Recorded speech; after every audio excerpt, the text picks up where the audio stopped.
kusoo dhawaada asxaabay Hayba Movies. muuqaalkeennan maanta waxa aynu ku sharaxi doonaa filim Brazilian ah oo la magac baxay The Awakener. filimkan ayaa ka sheekaynaya askari ka tirsan kooxaha gaarka ah. waxa uu go'aansaday inuu ka arguto ciidda dishay inantiisa, se waxa uu faraha la galay dagaal ka dhanaha musuqmaasuqa baahsan ee ay xukuumadda Brazil iyo siyaasiyiinta dhiigii cabka ku kaceen. talow ma awoodi doonaa inuu argusigiisa fuliyo oo uu kaligiis musuqmaasuqaasi joojiyo. waxa uu filimkeennan maanta ku bilaamayaa dad bannaanbaxaya kuwaasi oo ka cadhaysan guddoomiye Sandro. waxaa la ogsoon yahay in guddoomiye Sandro lagu eedaynayo inuu musuqay lacag loogu talay in loogu iibiyo qalab ay cisbitaaladu aad ugu baahan yihiin. laakiin dhowr maalmood ka hor wakiilo ka mid ah ciidamada sida gaarka ah u tababaran ayaa xoog ku galay guriga guddoomiyaha gobolka, halkaas oo ay baadheen oo ayna soo xidheen guddoomiyaha. laba askari oo ka tirsan ciidamada gaarka ah laguna kala magacaabo Miguel iyo Idu ayaa geeyay guddoomiyaha qolka su'aalaha, halkaas oo ay tuseen caddaymahan. intaasi kuma aysan eekaane waxa ay dhegaysiiyeen codad caddaynaya falka uu geystay. se guddoomiyuhu waxa uu sheegay in aanu ka waaban doonin inuu dilo qof kasta oo ku dhiirrada inuu falkiisan u muujiyo dadweynaha iyo booliiska. guddoomiye Sandro intaa kuma uusan koobnaan, xitaa si bareer ah ayaa uu lacag u siiyey si uu laalusho xafiiska xeer ilaalinta si uu uga baxsado sharciga. waxay u egtahay inaynu la macmiilayno amaba aynu ka sheekaynayno dowlad aad u quruntay. wax yar kadib qareenka guddoomiyaha ayaa qolka soo galay. waxa uu ku wargeliyey inuu la xidhiiray xafiiska xeer ilaalinta, isagoo u sheegay inuu guddoomiyaha uu gurigiisa ku qaadan doono wakhti ilaa inta uu sugayo maxkamadda. markii uu garwaaqsaday in dhowaan la sii doon doono guddoomiye Sandro ayaa markaasi weydiistay qareenkiisa inuu u diyaariyo ilaaladiisa gaarka ah, sababtoo ah waxa suurtagalnimo ah in weerar lagu soo qaado. si xafiiska dacwadoogaha kuma aysan filnayn in lagu xidho caddaymahan guddoomiye Sandro, waana la ogolaaday inuu gurigiisa aado oo lagu hayo xabsi guri in muddo ah ilaa inta uu baadhitaanku ka dhammaanayo. Miguel iyo Idu waxay aadeen guryahooda, waana amar uu siiyey taliyahooda. markii uu guriga yimid Miguel waxa uu arkay inantiisii yareyd uu ku hurdo fadhiga. Miguel ayaa u soo qaaday gabadhiisa sariirta, gabadhiisuna waa ay ku kacday. waxa ay ugu hambalyaysay shaqada adag ee uu hayay dalkiisa, taas oo ah soo qabashada dambiilayaasha. maalintii xigtay Miguel ayaa qorsheeyey inuu gabadhiisa u kaxeeyo garoonka ciyaarta kubadda cagta. se wax yar kadib waxa timid inanta hooyadii oo ay kala tegeen Miguel si ay gabadheeda u kaxaysato. se waxa uu aaday xafiiska. Miguel waxa uu warka ku helay in taliyihiisu uu ku wargeliyey in kiiska lunsiga sanduuqa caafimaadka ee guddoomiye Sandro loo wareejin doono booliiska militariga. laakiin warkaasi Miguel aad ayaa uga xanaajiyey, maxaa yeelay waxa uu baadhitaanka ku hayay kiiskan lunsiga hantida muddo bilo ah. si kastaba ha ahaatee amar waa qaadashee Miguel ma uusan haysan doorasho kale oo aan ka ahayn inuu aqbalo go'aanka ka sarreeya. markii uu ka soo tegay xafiiska, Idu ayaa markaasi xasuusiyey Miguel ballankiisii ahaa inuu gabadhiisa u kaxeeyo ciyaarta kubadda cagta. Miguel ayaa u soo degdegay inuu la kulmo gabadhiisa iyo xaaskiisii hore oo sugayay. inkastoo uu wax yar ka soo daahay, gabadhiisu waxa ay u muuqatay mid aad u faraxsan. kadib markii ay xidheen funaanadda xulka qaranka Brazil oo ay isku sawireen, Miguel iyo gabadhiisa ayaa u kacay dhankaas iyo garoon.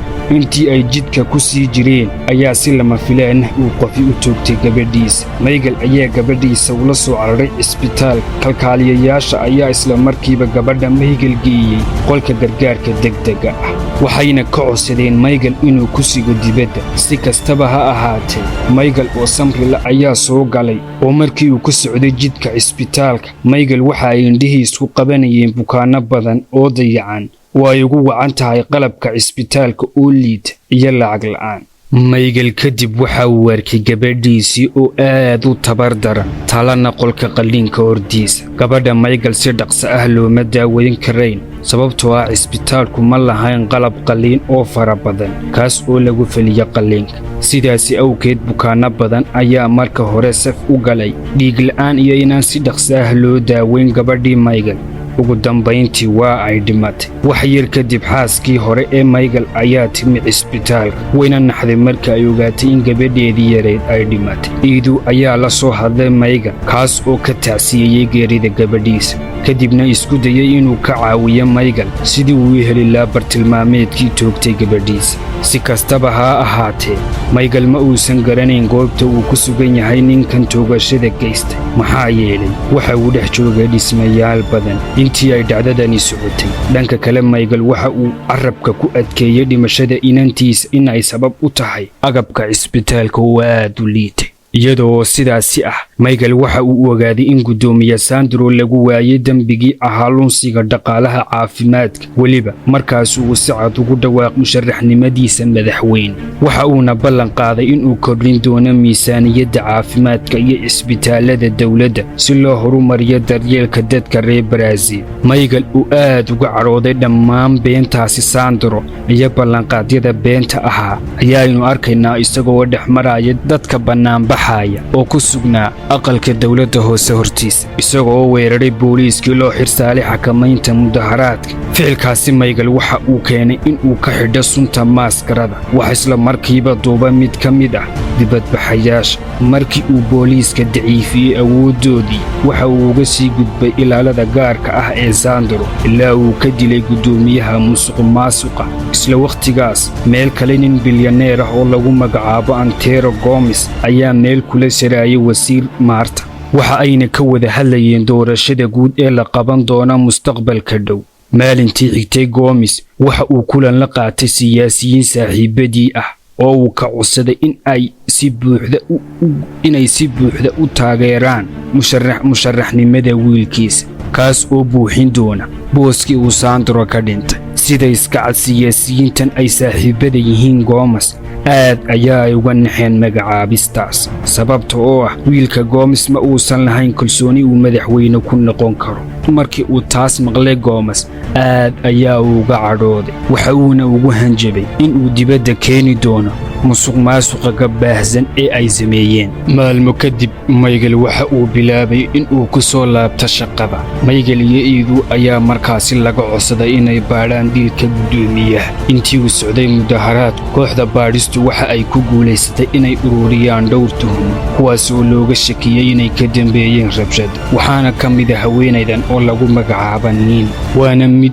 og in uu Michael geystay dilkii, waxayna ka shaqaysaa brogaraamka. isaga oo aan doonayn inay kashif, ayaa uu markiiba qolka su'aalaha uu u kaxeeyey isagoo sii daayay. markii ay soo baxday, Nini ayaa markaasi u soo bandhigtay inay caawiso Michael inuu baadho kiiska lunsiga lacagaha, halka uu Michael u malaynayo in uu Sandro oo keliya uusan samayn karin arrinka. waxayna Nini ay jasbatay laabtoonka gaarka ah ee Sandro. Michael waxa uu ka helay macluumaad muhiim ah oo ku saabsan dadka ku lugta leh kiiskan lunsiga, kuwaas oo aan ahayn Gomes iyo siyaasiyiinta oo keliya. iyaga oo aan ka fikirin, Michael ayaa markaasi iskii isku diyaariyey, waxa uuna u bartilmaameedsaday midmid, isagoo xidhan maaskarada. wararka ku saabsan dhimashada isxigta ee siyaasiyiinta ayaa soo jiidatay indhaha bulshada. Nini iyadoo waxaasi oo dhan inuu samaynayo Michael, haddana waxay aaminsanayd in loo aqoonsan karo halyey qaran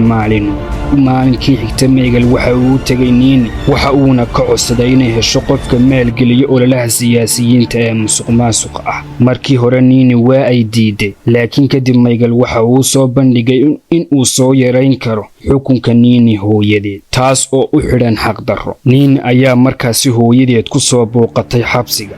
kadib markii ay la kulantay hooyadeed, Nini waxay go'aansatay inay caawiso Michael, iyadoo uu sheegtay qofka maalgeliyey ololahani inuu yahay Gomes. Nini ayaa harkan garaysan nidaamka kamaradaha ilaalada ee dhismaha, halkaasi oo Gomes kulan kula lahaa wasiir Marta. dhanka kale, Michael oo aan rabin in lagu tuhmo maqnaanshaha shaqada awgeed, ayaa waxa uu iska dhigay inuu caawinayo Iidu oo baadhaya kiiskan dilalka siyaasiyiinta musuqmaasuqa ah. Iidu waxa uu sheegay Michael in dilaaga lagu naanayso Wakener uuna yahay xubin ka tirsan ciidamada gaarka ah, sababta oo ah waa mid saa'id ugu tababaran isticmaalka hubka.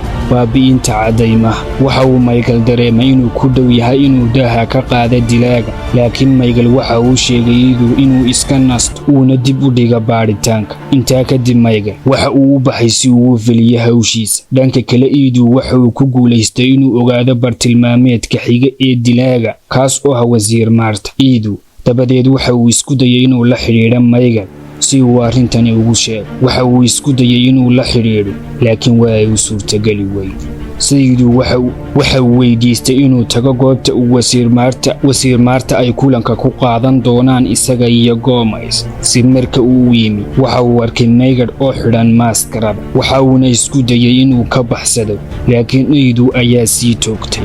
waxa uu tagay Nina oo daaweystay dhaawac. maalinkii xigtay Michael iyo Idu waxay soo bandhigeen natiijada baaritaankooda dhammaan ciidamada oo meesha wada jooga, waxayna go'aansadeen in ay baadhaan Wasiir Marta. si kastaba ha ahaatee, taliyahooda ayaa ka diiday dhammaan natiijooyinkoodii baaritaanada ee ay fuliyeen Michael iyo Idu, taas oo muujinaysa in taliyahooda uu laaluushay Gomez. Michael waxa uu ka cadhooday go'aanka ka sarreeya, kadibna waxa uu go'aansaday inuu isagu gacantiisa ku dilo Gomez. dhanka kale waxa Gomez lagu arkayaa gurigiisa isagoo la cashaynaya dhowr mas'uul oo saameyn weyn ku leh dawladda iyo wiilkiisa. laakiin inanka Gomez waxa uu ahaa mid aan ku faraxsanayn la jooginta saraakiishan iyo siyaasiyiinta, waana uu iskaga tegay isagoo la kulmay hooyadii oo u sheegay in aanu diyaar u hayn inuu noqdo madaxweyne, balse uu damacsanaa inuu aabihii ku faano oo keliya. Gomez oo tan maqlay ayaa dabadeed isku dayay inuu dejiyo oo dhiirigeliyo wiilkiisa.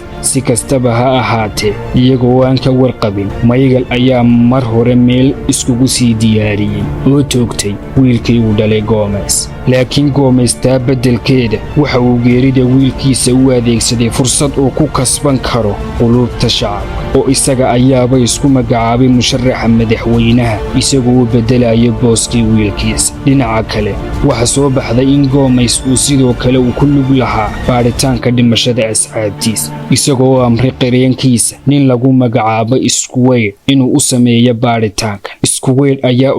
Square ayaa ugu dambeyntii ogaaday in dilaagani uu leeyahay saaxiib caawiya, isagoo u malaynayo in maamulaha Nini uu yahay. Square ayaa markaasi dilay ninkii maamulaha u ahaa Nini. wax yar ka bacdi, Nini waxa ay timid goobteedii shaqo. waxay ogaatay inuu dhintay madaxdeedii. Nini oo cabsanaysa ayaa markaasi u soo baxsatay meeshii uu Michael ku dhuumanayay. si kastaba ha ahaatee, iyadoo aan warba ka hayn, ileen tuugadii Square ayaa meesha ku sii sugaysa. isla markiiba israsaasiin ayaa meesha ka bilaabantay. intii lagu guda jiray dagaalka, Square waxa uu afduubtay Nina, isagoo u sheegay hadduu doonayo inuu badbaadiyo nolosheeda waa inuu soo dilaa musharaxa kale ee madaxweynaha, taas oo noqonaysa Julia. wax yar ka bacdi, booliisku waxa ay yimaadeen goobtii uu ku dhuuman jiray Michael, halkaasoo ay dadka deegaanku ku wargeliyeen inay rasaasi ka dhacayso.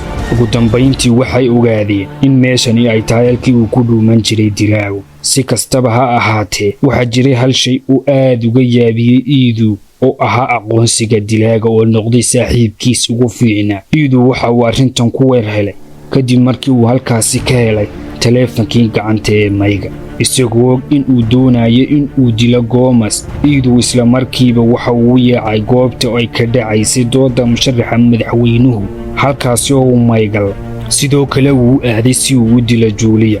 markii uu yimid goobta dooda, Michael waxa uu isku diyaariyay inuu dilo Julia, inkastoo ay Julia tahay siyaasad daacad ah. si kastaba ha ahaatee, isla markii uu Michael rabay inuu toogto Julia, Idu ayaa soo muuqday, isla markiibana waa uu weeraray. labadoodu waxa ay galeen dagaal ba'an. Idu waxa uu sheegay Michael inuu joojiyo dhammaan ficiladan xunxun, laakiin Michael dan iyo heelo kama uusan lahayn hadallada. dhanka kale, Nini oo u afduubnayd Square ayaa garwaaqsatay inuu mashquulsan yahay Square, kadibna waxa ay ku dishay quraarad wayna ka baxsatay. Michael ayaa markii dambe loo xidhay dilalkii siyaasiyiinta musuqmaasuqa, waxaana timi xaaskiisii hore iyadoo rajaynaysa inay ku qanciso inuu qirto dembigiisa. Michael waxa uu warka ka maqlay in Gomez uu helay dhibco wanaagsan, waxaana u sababa dhimashada wiilkiisa markaa Michael waxa soo booqday mid ka mid ah madaxda sare si uu su'aalo u weydiiyo, balse waxa uu isku dayay inuu dilo Michael, laakiin Michael waxa uu suurto gashay inuu isaga dilo. Michael isagoo iskaga baxsaday xabsiga, waxaana uu diyaarsaday hub iyo rasaas si uu mar kale u bilaabo argoosigiisa. Michael ayaa isla markiiba u soo cararay dhismaha baarlamaanka, halkaasoo Gomez iyo saaxiibadii ay ku raaxaysanayeen kuna dabaaldegayeen guusha ku meelgaarka ah ee ay gaadheen. isagoo aan kaba fikirin Michael waxa uu xoog ku soo galay dhismaha baarlamaanka oo uu xasuuqay dhammaan raggii iyo ilaaladii Gomez.